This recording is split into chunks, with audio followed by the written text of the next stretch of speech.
Bonsoir, bonsoir et bienvenue dans ce numéro exceptionnel de Mélodie Nocturne. Alors, vous avez entendu toute la journée des mots pour raconter l'irracontable, l'incompréhensible, la fureur de la guerre et la fureur des hommes. Pourtant, et parce que l'Ukraine est un pays profondément musical, parce que son âme est musicale, il nous a semblé judicieux, pour tenter de comprendre un peu plus, pour peut-être ressentir un peu plus ce qui se passe actuellement en Ukraine, de passer par la musique et par les musiciens. Alors, les mots sont une chose, mais les notes de musique en sont une autre. Et nous avons décidé de commencer cette émission spéciale Ukraine par une chorale. Une chorale d'exilés, de réfugiés, de gens qui ont été arrachés à leur pays, ou plutôt de femmes qui sont arrivées ici. Ça s'appelle Music Chain for Ukraine, une chorale exclusivement composée de femmes. Je suis sûr que vous comprendrez pourquoi. Je vous les laisse écouter.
Bonsoir Anna, merci d'être avec nous sur ce mythique canapé de télévision française.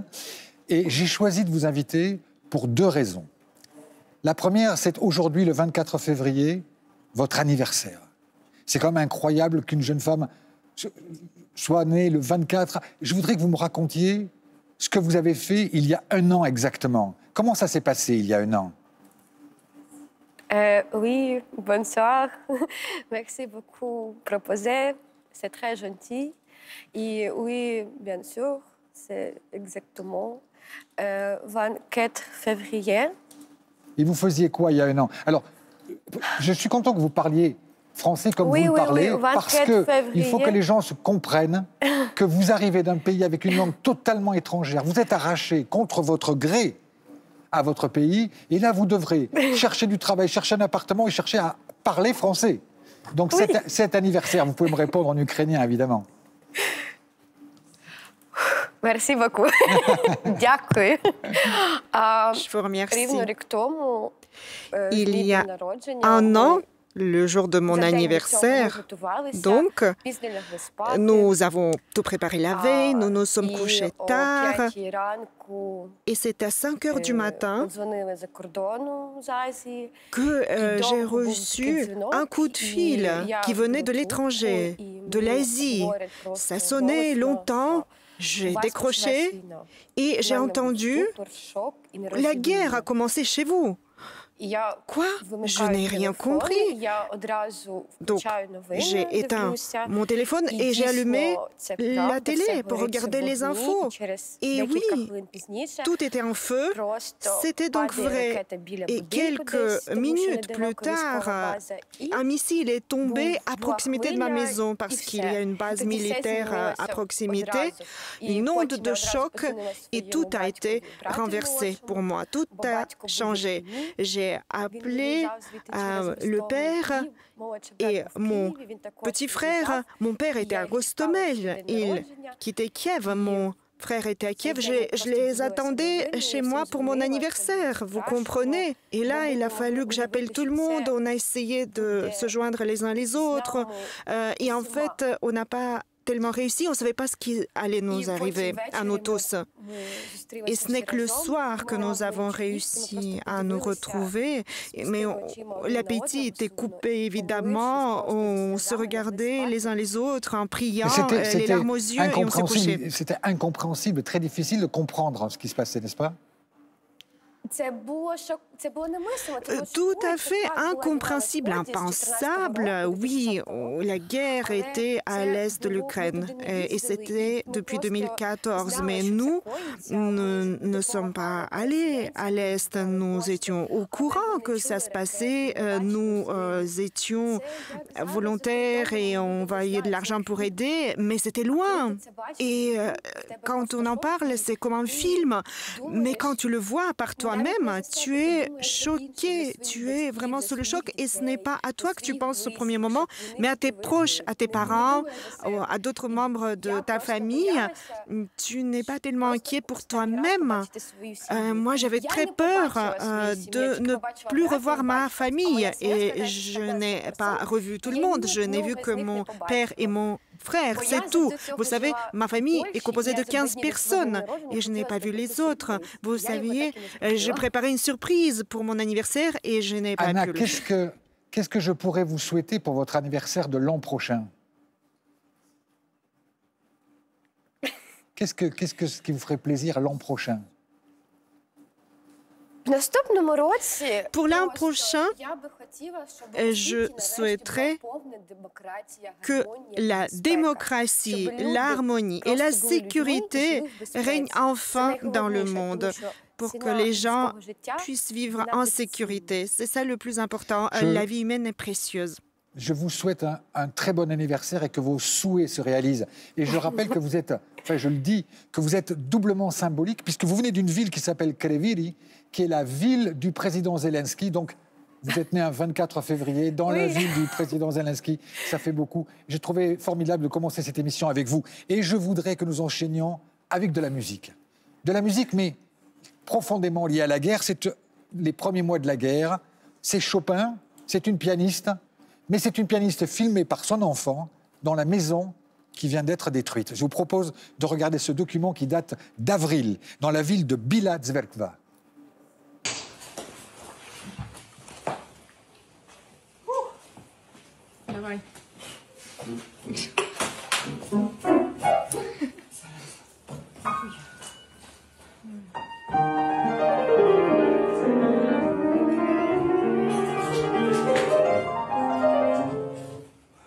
Не получается.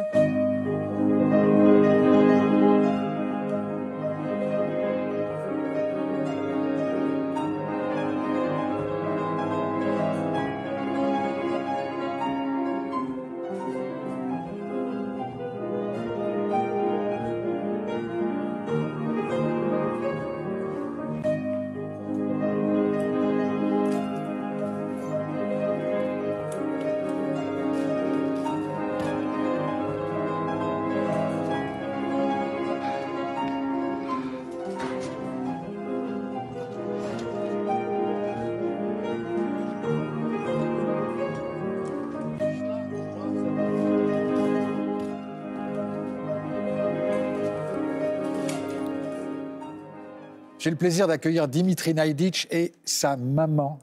Et vous allez voir à quel point c'est important de vous avoir aussi, vous, madame, vous qui êtes aussi musicienne et grand professeur de musique. Dimitri Naïditch, on vous connaît, musicien de jazz. Quand vous voyez ces images terribles d'un piano sous les ruines, vous ressentez quoi? tout remonte, toute la tragédie, pleine d'émotions. Ce qu'on ressent, on ne peut pas exprimer par les mots. Je pense qu'à un moment donné, les mots nous manquent, les bras nous tombent. Mais on voit la musique, les forces de la musique quand même malgré tout, qui permet et qui aide à résister. Alors, dans cette tragédie que vous vivez tous, mais que nous vivons tous à des degrés divers, vous avez sorti un très bel album, évidemment imprégné d'Ukraine. Vous pouvez nous dire 2 mots sur cet album ? Vous savez, c'était façon de réagir. Si les premiers jours d'invasion, on est paralysé tellement. Moi, je sentais que mon corps était envahi, presque. C'était physique, la sensation. Et petit à petit, on commence à agir. Et qu'est-ce qu'on peut faire ? Musicien, comme moi, compositeur, c'est la musique. Voilà. Alors, puisque vous pouvez faire de la musique, je vous propose d'écouter un bref extrait du vidéoclip de votre album, Une berceuse, si je me souviens bien, et dans lequel on voit Madame, votre maman, et avec qui nous allons un petit peu discuter juste après. Clip fait par Marc Rib.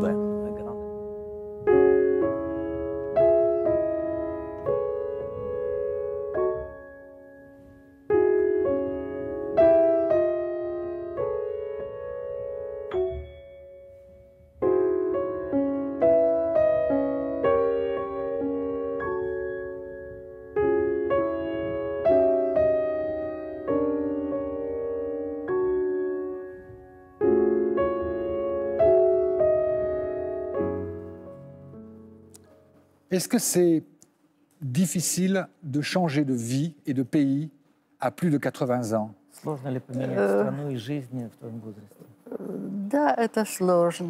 Oui, c'est difficile. C'est difficile. Peut-être cela n'aurait pas été aussi difficile si tout avait été en paix en Ukraine. Et là, mon âme et mon cœur sont remplis d'inquiétude pour l'Ukraine et pour le peuple ukrainien. Je ne reste pas au calme. Pardon. Est-ce que vous attendiez, vous pensiez qu'une guerre pouvait arriver ? Non. J'avais une inquiétude sourde quelque part, mais j'espérais le meilleur. J'espérais que ce serait évité, car c'est de la folie. C'est de la folie. On ne pouvait pas croire que cette folie pouvait se réaliser. Le pays vivait calmement, se développait rapidement. Un pays d'une grande culture, les gens travaillaient tous. Personne ne s'attendait à ce que cela arrive. Alors, madame, vous êtes un grand professeur de piano de l'école de piano de Kiev. Vous avez formé énormément de pianistes et votre fils a hérité de ce savoir aussi. Est-ce que vous pensez que la musique a un pouvoir face à la guerre ? Moi, je pense que la musique a un pouvoir face à la vie et la guerre notamment.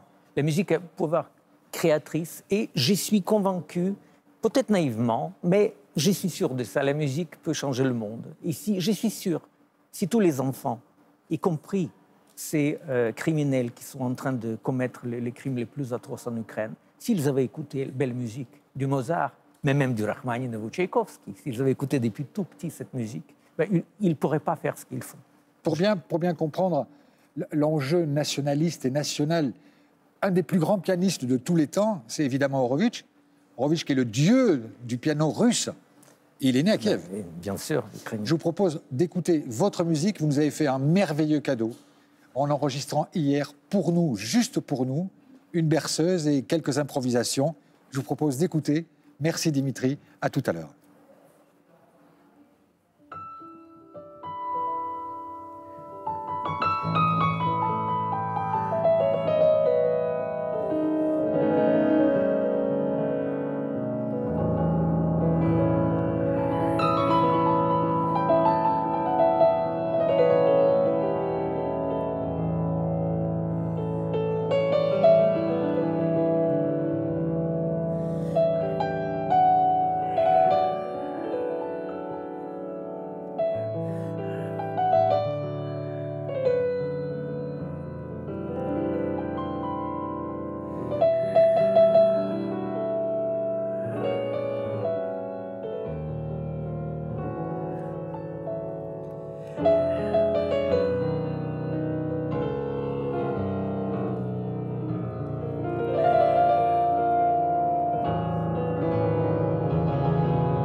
Quelle merveille, quelle joie de jouer. C'est extrait d'un album qui s'appelle Ukraine, les chansons sans voix, dont une partie des bénéfices, je vous laisse expliquer un petit peu tout ça. Une partie des bénéfices ira au profit de l'école musicale au nom de Lysenko, qui est un des fleurons de l'éducation musicale ukrainienne, où la tradition est incroyable et dont ma mère enseigne encore, parce qu'elle continue de donner ce cours. Alors, madame, vous me pardonnerez peut-être si ma question est un peu cruelle, mais est-ce que vous pensez un jour retourner en Ukraine?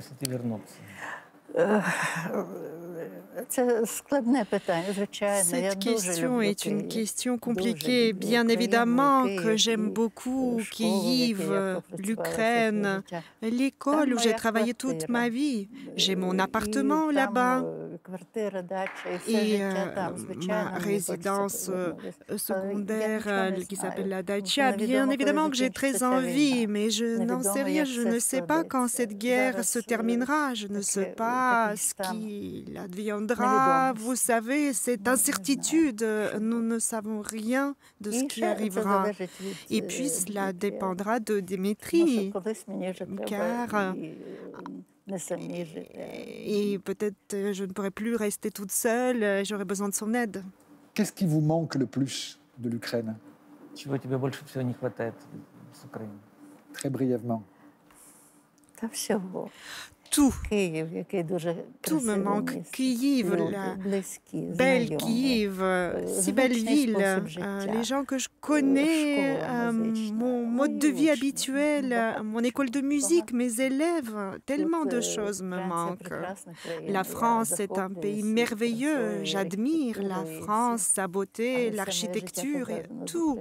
Mais toute ma vie est liée à l'Ukraine.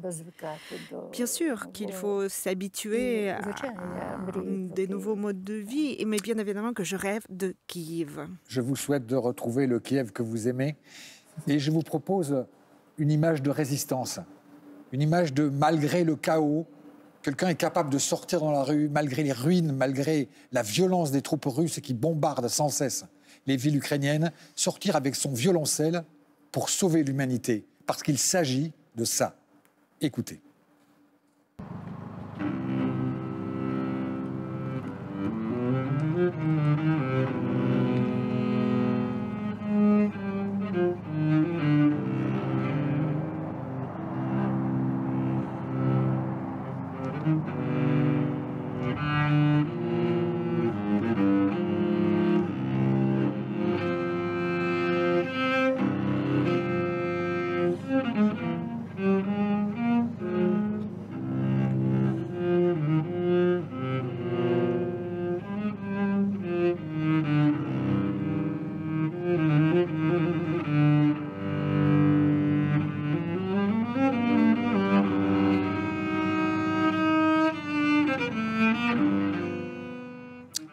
Igor Mostovoï, le baryton ukrainien dont tout le monde parle actuellement, quand vous voyez ces images, l'artiste que vous êtes, mais aussi l'homme que vous êtes, qu'est-ce que ça vous inspire? Qu'est-ce que vous ressentez? C'est à Kharkiv, je crois. Oui, je dois penser, il y a beaucoup des émotions qui sont éternelles. Et je sens en colère, bien sûr, à cause de tout ça. Je sens aussi... Quand je vois les images comme ça, je suis désespéré parce que je comprends combien de gens étaient tués par les missiles, étaient tués par artillerie, par tous les moyens militaires. Je pense à ma ville natale, à Mariupol. Là, vous êtes justement de Mariupol. C'est ça. Et je crois que vous avez essayé d'ailleurs d'aller chercher vos parents à Mariupol dès le début de la guerre. En fait, en début de la guerre, j'étais en Ukraine. J'étais avec ma famille déjà là pendant un mois et demi avant la guerre commençait. Et vos parents étaient bloqués à Mariupol? On était tous bloqués. On était bloqués dans la région de Mariupol, en fait, parce que quand la guerre commençait, dans 2 jours, 3 jours, on a décidé de partir à la ferme de mon père, qui est juste 1 heure de Mariupol, à Berdiansk. C'est la région qui était, après, dans une semaine, c'était occupée aussi. Et nous sommes restés dans l'occupation là-bas. Et on était là pendant 1 mois, presque 1 mois. Et après, on a parti avec les gens. Comment vous avez réussi à partir, justement? Parce qu'on attendait quand les gens commençaient à partir de Mariupol, parce qu'on savait que le temps va venir et les gens vont partir. Comme ça, on comprenait que c'était très dangereux de partir tout seul, parce qu'on avait plein de gens qui habitaient autour de notre village. Ils ont dit que vous ne devez pas partir tout seul. Comme ça, on attendait le moment quand on pouvait voir que les gens viennent dans peut-être la ligne de voiture ou quelque chose comme ça pour partir avec... Toute votre famille a réussi à partir? Pas toute ma famille. Votre frère, par exemple? C'est mon demi-frère qui est resté à Mariupol et qu'on n'a pas de nouvelles de mon frère pendant beaucoup de mois déjà. Quand vous pensez à cette journée du 24 février 2022, comment vous avez appris?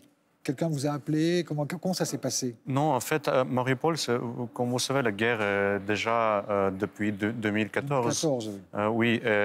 On a appris, on a toujours entendu le bruit de la guerre. Je veux dire, on a toujours entendu le bruit de missiles, quelque chose de bataille qui était aux frontières, qui était juste 60 km de notre ville.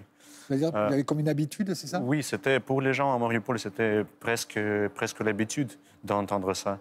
Et après, la première bataille que j'ai entendue, c'était le 22 de février.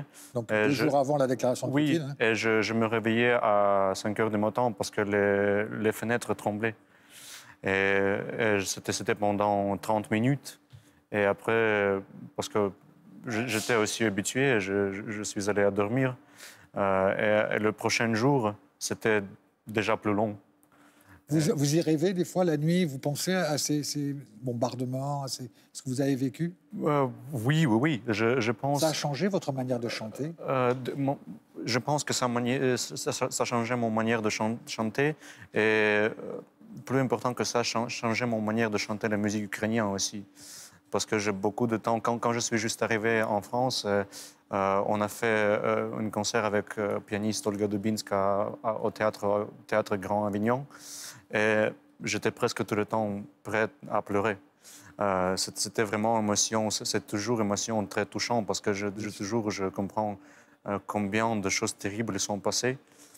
Et j'essaie de transmettre ça dans la musique. Alors justement, vous nous avez fait vous aussi le cadeau merveilleux avec Olga Monar qui vous accompagne au piano, de nous chanter quelque chose profondément lié avec l'identité ukrainienne. Est-ce que vous pouvez nous dire ce que vous allez chanter? Et on vous écoute. Oui, ça c'est une chanson de Boris Latushensky qui est compositeur. On ne parle pas beaucoup de ce compositeur, mais je pense que j'espère qu'avec les enregistrements comme ça, avec votre émission, ça va devenu plus connu. De toute façon, on vous entendra à l'Opéra de Paris, puisque vous allez travailler avec l'Opéra de Paris, vous arrivez de New York, vous êtes vraiment quelqu'un qu'on entend musicalement, et en plus avec une histoire dont vous nous avez évoqué quelques mots, qui est profondément tragique, et je souhaite que ces gros nuages noirs se dispersent avec votre musique. Merci beaucoup.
Quelle merveille, quelle douceur. Il me faut remercier parce que sans cette société, nous n'aurions pas eu de piano et tout ça aurait été impossible. C'est la société qui nous a prêté le piano. C'est Adèle H Music qui fait vraiment des pianos électroniques incroyables avec une sonorité qui enrobe merveilleusement bien la douceur de votre voix. J'ai une dernière petite question toute simple. Comment on explique cette passion pour la musique qu'il y a en Ukraine? Je pense que c'est dans le sang, vraiment. Parce que ce que je veux dire, que c'est cette tradition. Je me souviens que dans mon enfance, on était toujours à la table, on a chanté avec mes grands-parents, avec mes parents. C'est la tradition que beaucoup de gens ils chantent. Il y a cette passion pour chant traditionnel, pour la musique. C'est une nation très ouverte. Les Ukrainiens, c'est une nation très ouverte qui aime la musique et toutes les choses qui partagent l'énergie. C'est beau de voir votre sourire quand vous parlez de la musique ukrainienne. Et je voudrais vous parler maintenant d'une musicienne violoniste. Elle s'appelle, alors je vais essayer, les noms sont assez compliqués pour quelqu'un qui est français voilà, elle s'appelle Vera Litovchenko. J'espère que je n'ai pas massacré son nom. Elle est devenue une star des réseaux sociaux en jouant dès le début de la guerre dans les abris pendant les bombardements. Son violon a donné du courage et a donné de la force pour résister face à la violence. Je vous propose de voir un extrait fantastique de cette musicienne qui a dit « La musique peut nous sauver du pire ».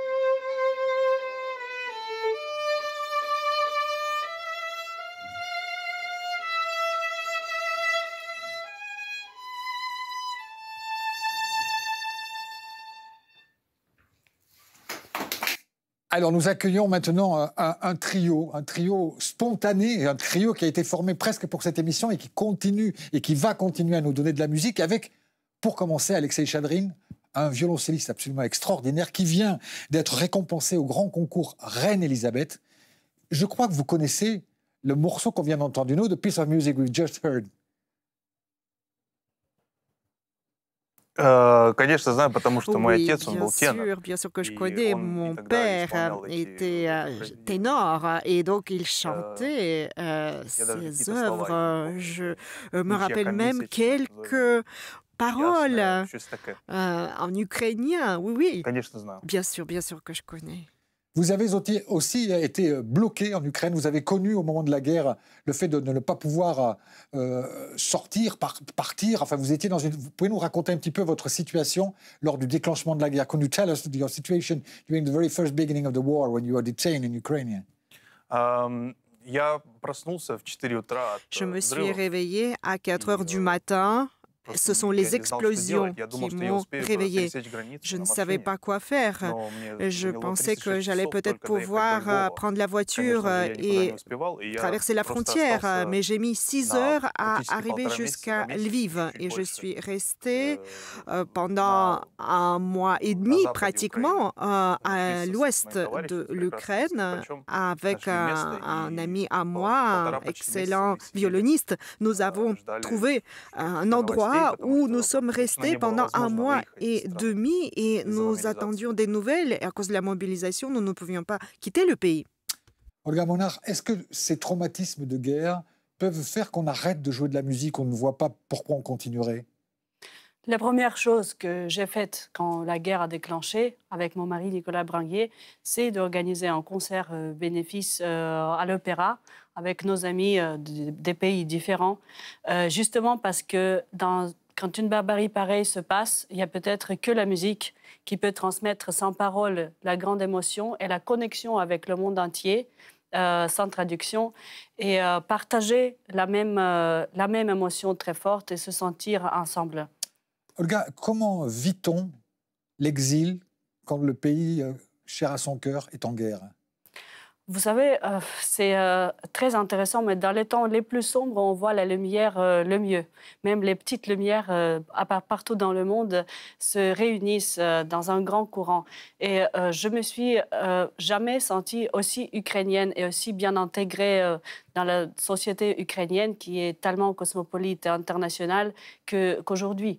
Parce que je suis connectée avec les amis en Amérique, en Israël, en Allemagne, en Pologne.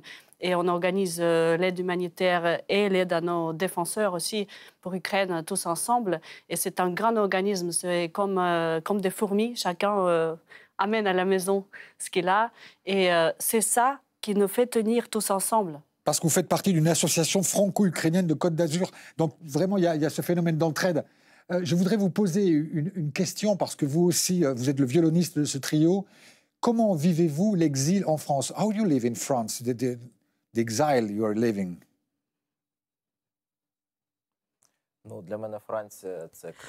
Pour moi, la France est le pays que j'ai déjà visité à de nombreuses reprises, et notamment Paris. Et donc, c'est toujours une grande joie pour moi.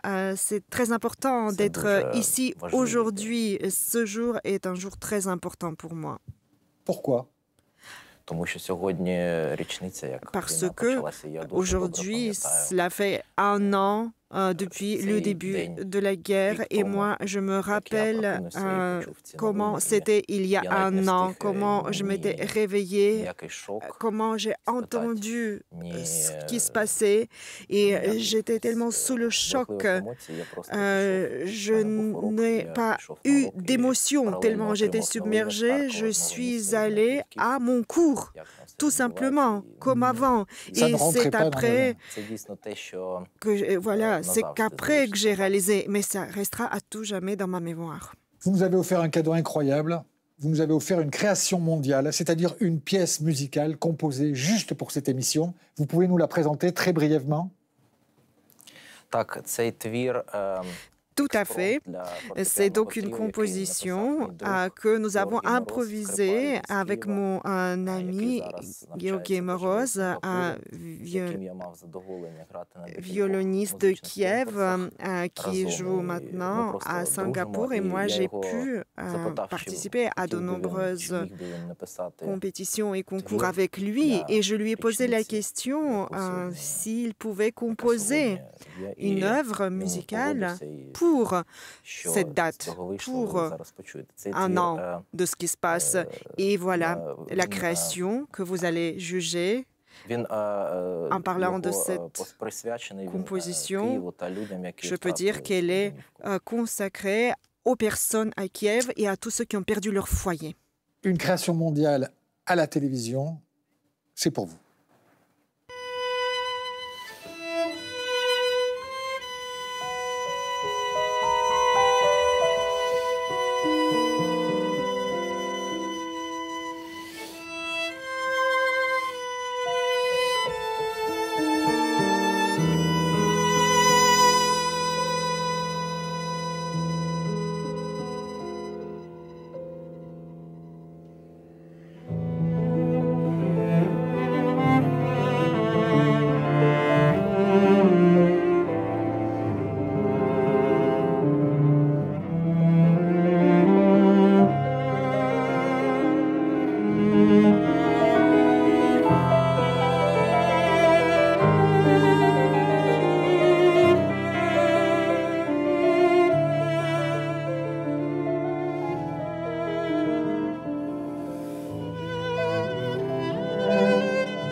Olga, vous aviez tenu à ce que le drapeau ukrainien soit sur votre piano, n'est-ce pas?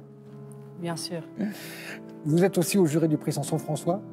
Oui, je suis directrice artistique avec mon mari Nicolas Branguier. On a fondé un concours Samson-François à Cannes-sur-Mer qui aura lieu pour la 2e fois cette année. Et cette année, l'association franco-ukrainienne Côte d'Azur fait un prix spécial pour la meilleure interprétation d'une œuvre d'un compositeur ukrainien.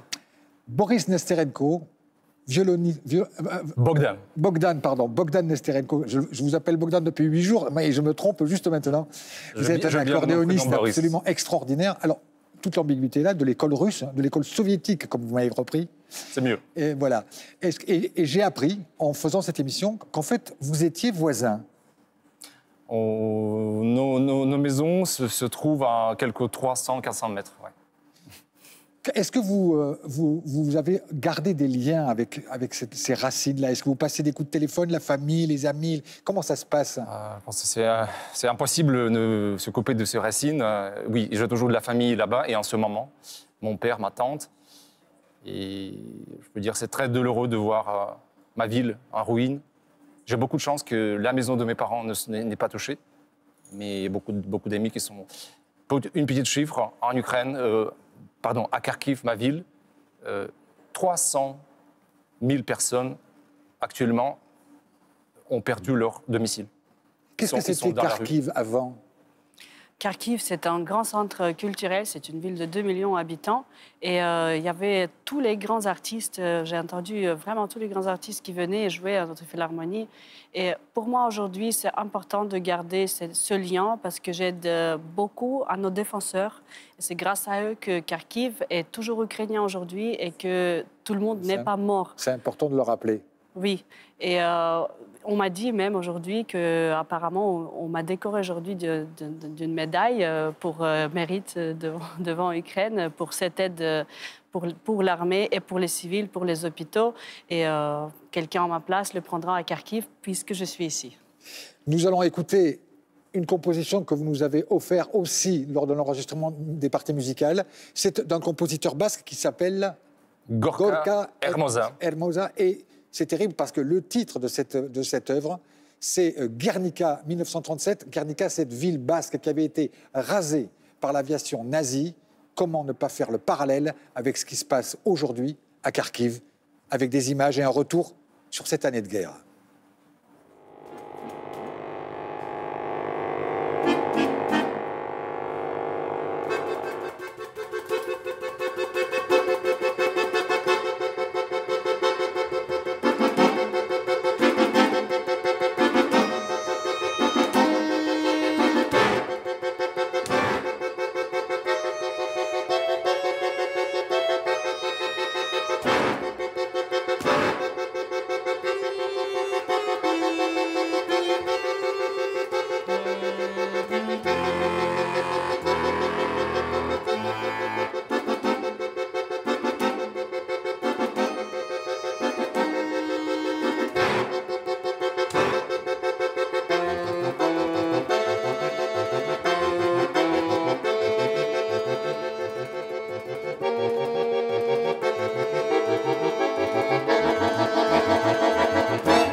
Avant de clôturer cette émission, je voudrais vous poser une petite question simple avec une réponse simple et rapide.